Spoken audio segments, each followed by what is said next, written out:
নমস্কার বন্ধুরা, আরও একটা নতুন ভিডিওতে আপনাদের স্বাগত জানাই। আজ আপনাদের দেখাবো বাগদা চিংড়ির মালাইকারি। আমি এখানে 8 পিস চিংড়ি মাছ নিয়েছি। তারপর চিংড়ি মাছগুলো নুন হলুদ দিয়ে ভালো করে মেখে নেব। নুন হলুদ মাখানো হয়ে গেছে। 10 মিনিট পরে চিংড়ি মাছগুলো ভাজা করব। এই 10 মিনিটের মধ্যে মালাইকারি করার জন্য যে মশলাগুলো লাগবে সেই মশলাটা রেডি করে নেব। 10 মিনিট হয়ে গেছে। এই রান্নাটা আমি সম্পূর্ণ সর্ষের তেলেই করব। কড়াই তেল গরম হলে প্রথমে 4 পিস চিংড়ি মাছ দিয়ে দেব। এই সময় গ্যাসের ফ্লেমটা মিডিয়ামে রেখে চিংড়ি মাছগুলো ভাজা করব।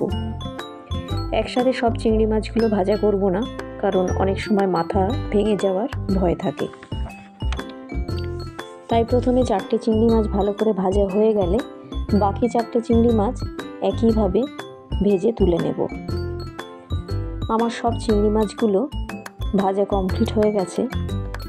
এরপর একটা নারকেলের হাফ কুড়িয়ে নিয়ে গরম জলে কিছুক্ষণ রেখে দিয়েছি। তারপর একটা ছাঁকনিতে ছেঁকে নারকেলের দুধটা আলাদা করে রেখে দিয়েছি। এবারে যে মশলাগুলো লাগবে সেগুলো হলো 4টে চেরা কাঁচা লঙ্কা, গোটা গরম মশলা, একটা শুকনো লঙ্কা, একটা তেজপাতা, 1 চামচ আদা রসুনের পেস্ট, একটা বড় পেঁয়াজ গ্রেট করে নিয়েছি, হাফ টমেটো পেস্ট ও 1 বাটি নারকেলের দুধ।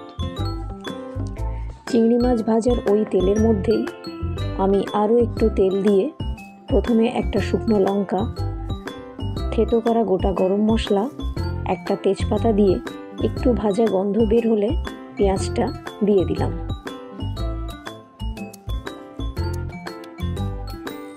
পেঁয়াজটা একটু হালকা লালচে হলে আদা রসুনের পেস্টটা দিয়ে কিছুক্ষণ ভালো করে নাড়তে থাকবো।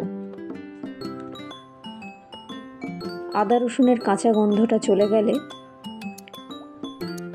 যে টমেটো পেস্ট করে রেখেছিলাম সেটা ঢেলে দিলাম। টমেটো পেস্ট দিয়ে ভালো করে মশলার সাথে কিছুক্ষণ কষাতে থাকব।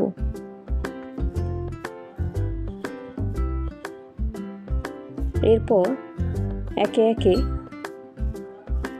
নুন, হলুদ, জিরের গুঁড়ো, গোলমরিচের গুঁড়ো, কাশ্মীরি রেড চিলি পাউডার ও 1 চামচ চিনি দিয়ে খুব ভালো করে কষাতে থাকব।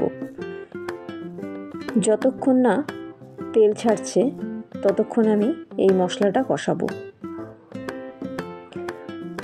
মশলা থেকে তেল ছেড়ে দিয়েছে। এবারে আস্তে আস্তে নারকেলের দুধটা দিয়ে দিলাম। তারপর ফুটে উঠলে ভেজে রাখা চিংড়ি মাছগুলো দিয়ে আরও কিছুক্ষণ অপেক্ষা করব।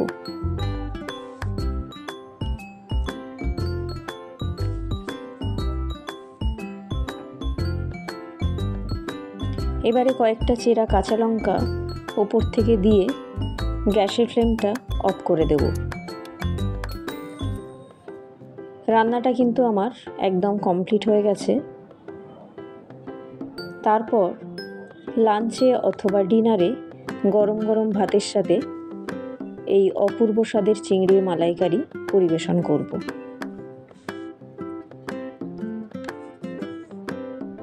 আজকের রেসিপিটা কেমন লাগলো অবশ্যই কমেন্ট করে জানাবেন। ভালো লাগলে লাইক করে শেয়ার করবেন আর নতুন ভিডিও দেখার জন্য চ্যানেলটাকে সাবস্ক্রাইব করবেন।